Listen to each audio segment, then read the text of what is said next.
ባወጣው መግለጫ የህወሓት ቡድን በአፋር ክልል ወሰን ውስጥ በመግባት 6 መንደሮችን በጉልበት በመቆጣጠር ንጹሃንን በሞርታርና ብዙ 23 በመደብደብ የተለመደ የሽብር ተግባሩን በግልጽ ጀምሯል ሲል ማስታወቁም ይታወሳል። ቡድኑ በአፋር ክልል በዞን 2 በመጋለ ወረዳ ቶንሳ ቀበሌ ዋራ እና ሜልኪ በሚባሉ ልዩ አካባቢዎች ወሰን ተሻግሮ በመግባት በእለቱ ከምሽቱ 1 ሰዓት አካባቢ በንጹሃን የአፋር አርብቶ አደሮች ላይ የከባድ መሳሪያ ተኩስ በመክፈት የፕሪቶሪያውን ስምምነት በግጭት አዋጅ በግልጽ አፍርሷል ሲልም ገልጾ ነበር። ይህንን የህወሓት ቡድን ጥቃት የጠቅላይ ሚኒስትሩ የምስራቅ አፍሪካ ጉዳዮች አማካሪ አቶ ጌታቸው ረዳ እንዲሁም ስምረት ፓርቲና የተለያዩ አካላት በወቅቱ ማውገዛቸውም ይታወሳል። በዛሬው ዕለት ደግሞ የመጋለ ወረዳ ነዋሪዎች ይህንን ጥቃት ተቃውሞም ሰልፍ ወጥተዋል። ጠቅላይ ሚኒስትር አብይ አህመድን ጨምሮ የተለያዩ አካላት በአንጋፋው የታሪክ ምሁር ፕሮፌሰር ላጲሶ ጌዴሌቦ ህልፈት የተሰማቸውን ሀዘን ገለጹ። አንጋፋው የታሪክ ምሁርና ተመራማሪ ፕሮፌሰር ላጲሶ ጌዴሌቦ ባደረባቸው ህመም በሕክምና ሲረዱ ቆይተው በትናንትናው ዕለት በ87 ዓመታቸው ከዚህ ዓለም በሞት ተለይተዋል። ፕሮፌሰር ላጲሶ በህይወት በነበሩበት ዘመን ለሀገራቸው ኢትዮጵያ እንዲሁም ለአፍሪካ የታሪክ ጥናትና ምርምር ትልቅ አበርክቶ የነበራቸው ሲሆን የተለያዩ የታሪክ መጽሐፎችንም ጽፈው ያሳተሙና በዘርፉ አንቱታን ያገኙ ታላቅ ምሁርም ነበሩ። ፕሮፌሰር ላጲሶ የኢትዮጵያን የጋራ እሴት ባህልና ቋንቋ በማውሳት የህዝቦችን ታሪክ ጎልቶ እንዲታወስ ከፍተኛ አስተዋጽኦ ማበርከታቸውም ተመላክቷል። የፕሮፌሰር ላጲሶ ህልፈትን ተከትሎ ጠቅላይ ሚኒስትር አብይ አህመድ፣ ምክትላቸው ጠቅላይ ሚኒስትር ተመስገን ጥሩነህ፣ ፕሬዝዳንት ታዬ አጽቀሥላሴ፣ የኢትዮጵያ እስልምና ጉዳዮች ጠቅላይ ምክር ቤትን ጨምሮ የተለያዩ አካላት የተሰማቸውን ሀዘን ገልጸዋል።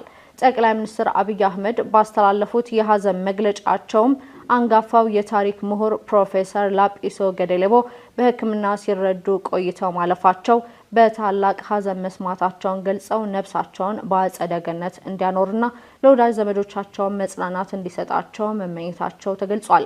ምክትል ጠቅላይ ሚኒስትር ተመስገን ጥሩነህ ባስተላለፉት የሀዘን መግለጫ መልእክት ፕሮፌሰር ላጲሶ በህይወት በነበሩበት ዘመን ለሀገራችን ኢትዮጵያ እንዲሁም ለአፍሪካ የታሪክ ጥናትና ምርምር ትልቅ አስተዋጽኦ ማበርከታቸውን የተለያዩ የታሪክ መጽሐፍትንም ያሳተሙ በዘርፉ አንቱታን ያገኙ ታላቅ ሰው እንደነበሩም ጠቅሰዋል። በተመሳሳይ ፕሬዝዳንት ታዬ አጽቀሥላሴ በማህበራዊ ትስስር ገጻቸው ባስተላለፉት የሀዘን መግለጫ ፕሮፌሰር ላጲሶ ጌዴሌቦ በኢትዮጵያ የስነ መንግስት ታሪክ ምርምርና የላቀ የእውቀት ስርጸት ላደረጉት አስተዋጽኦ ሲታወሱ ይኖራሉ ብለዋል። የፕሮፌሰር ላጲሶ ጌዴሌቦ የአስከሬን ሽኝት ቀብር ስነ ስርዓት ነገ ህዳር 2 2018 እንደሚከናወንም ተገልጿል። በቤንሻንጉል ጉሙዝ ክልል ለስደተኞች የሚደረገው የገንዘብ ድጋፍ በመቀነሱ መቸገራቸውንና ለጉልበት ብዝበዛ እንዲሁም ለጥቃት መጋለጣቸውን ኢሰመኮ አስታወቀ። የኢትዮጵያ ሰብአዊ መብቶች ኮሚሽን ኢሰመኮ ከነሐሴ 26 እስከ ጳጉሜ 4 ቀን 2017 በቤንሻንጉል ጉሙዝ ክልል በሚገኙ 3 የስደተኞች መጠለያ ጣቢያዎች የስደተኛ ሰብአዊ መብቶች አያያዝ ዙሪያ ውይይት ማካሄዱን አስታውቋል። እንዲሁም ጥቅምት 17 እና 18 ቀን 2018 በክልሉ ጉምሩክ የስደተኞች መቀበያ ማዕከልና ኡራ የስደተኞች ሳይት ባከናወናቸው የስደተኞች ምዝገባና ሰነድ ላይ ያተኮረ የምክር ሀሳብ አፈጻጸም ክትትሎች በላያቸው ግኝቶች ላይ ጥቅምት 21 ቀን 2018 በአሶሳ ከተማ ከባለድርሻ አካላት ጋር ውይይት አካሂዷል። በውይይቱ ኢሰመኮ በኡራ የስደተኞች ሳይት፣ ሸርቆሌ፣ ባምባሲና ጾሬ የስደተኞች መጠለያ ጣቢያዎች አከናወንኳቸው ባለው ክትትል የለያቸውን አሳሳቢ የሰብአዊ መብቶች ግኝቶችና ምክር ሀሳቦች ለተሳታፊዎች አቅርበዋል። በጾሬና ኡራ ሳይቶች ለስደተኞችና ጥገኝነት ጠያቂዎች የዲጂታል መታወቂያ ካርድ መስጠት መጀመሩን እንዲሁም የክልሉ መንግስት በኡራ ሳይት ለሚገኙ ስደተኞችና ለስደተኞች ተቀባይ የማህበረሰብ ክፍሎች ለግብርና ስራ የሚሆኑ 300 ሄክታር መሬት መስጠት የሚበረታታ ተግባር መሆኑን ኢሰመኮ አድንቋል።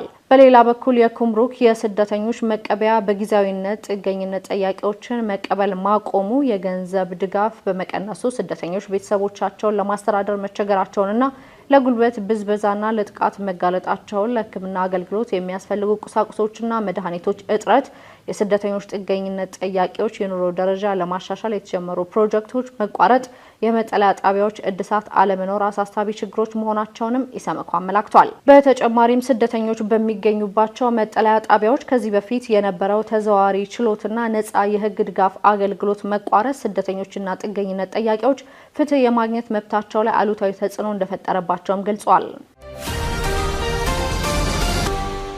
የዓለም ምግብ ፕሮግራም በኢትዮጵያ በቀጣይ 5 ዓመታት ለሚያከናውናቸው የሰብአዊ እርዳታ ስራዎች ግማሽ ትሪሊየን ብር እንደሚያስፈልገው ጠቆመ።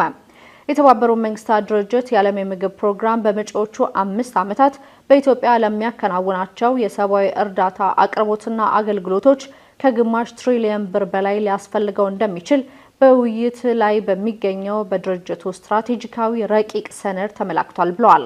ይህ ረቂቅ ሰነድ የዓለም የምግብ ፕሮግራም የስራ አመራር ቦርድ በመጪው ሳምንት በሚያደርገው መደበኛ ስብሰባ ውይይት እንደሚካሄድበት ሪፖርተር ጋዜጣ ሰነዱን ተመልክቻለሁ ሲልም ዘግቧል።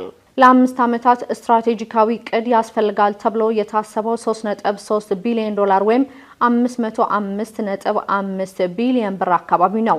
ኢትዮጵያ እንደ አውሮፓውያን አቆጣጠር ከ2018 ጀምሮ ተደጋጋሚ ሰው ሰራሽና ተፈጥሯዊ ቀውሶች ማለትም ድርቅ፣ ጎርፍ፣ የበረሃ አንበጣ፣ ግጭት፣ የኮሮና ቫይረስን ጨምሮ የተለያዩ ፈተናዎች እያንዳንዱ ቤተሰብ ለከፍተኛ ችግር መዳረጋቸውን ሰነዱ ያስረዳል። በዚህም ምክንያት የኢኮኖሚ እድገት እንዲቀዛቀዝ፣ የበረታ ድህነት እንዲስፋፋና የመንግስት አገልግሎት በተገቢው መንገድ እንዳይደረስ ማድረጋቸውም ተብራርቷል። በኢትዮጵያ ከ80 እስከ 85 በመቶ የሚሆነው ህዝብ በዝናብ ላይ የተመሰረተ ግብርና ላይ ህይወቱን እየመራ መሆኑን የገለጸው ሰነዱ የማህበራዊ ድጋፍ አቅርቦት አገልግሎት ለኢትዮጵያ አገራዊ እድገት ዋነኛ መገለጫም ነው ብለዋል።